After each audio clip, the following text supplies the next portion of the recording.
Now to an NBC News investigation into a pattern of abuse at the world's largest Pentecostal denomination, the Assemblies of God.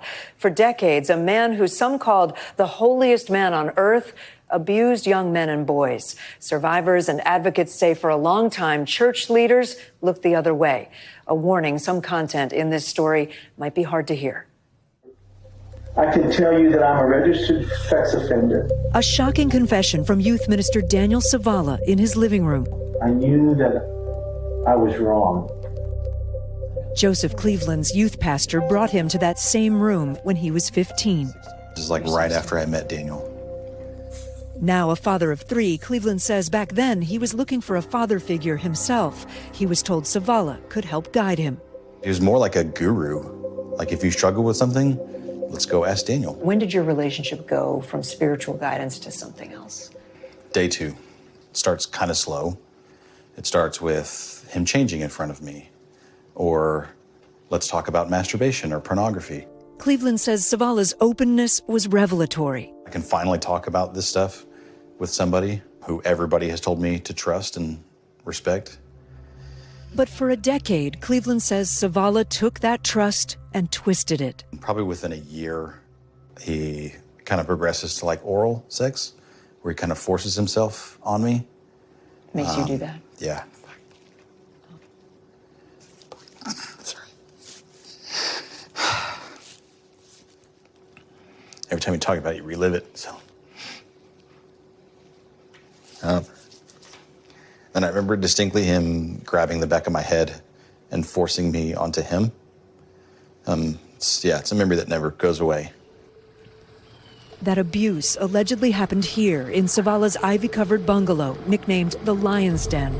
Other victims say it happened here in the backyard sauna.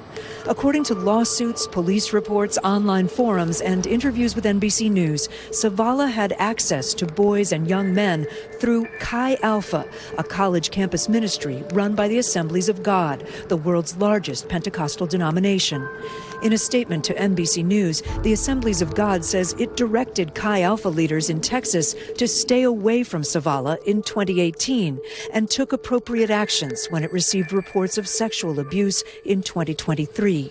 But records show the church knew of Savala's misconduct years before all that. This is what you call your war room? Yes. Ron Blumenkemper Jr. was a member of Chi Alpha in Texas in the 90s. Years later, Blumenkemper learned that in 2012, Daniel Savala was charged with 11 counts of sexually abusing boys in Alaska. He pleaded guilty to 1 count and was a registered sex offender. Chi Alpha leaders in Texas rallied to his defense. They raised the money for him. They wrote letters to the judge. For his defense? For his defense. Back in Houston, Chi Alpha members continued bringing young men and boys to see Savala. Over the next decade, at least 6 people alerted the Assemblies of God that Chi Alpha was exposing young people to a sex offender.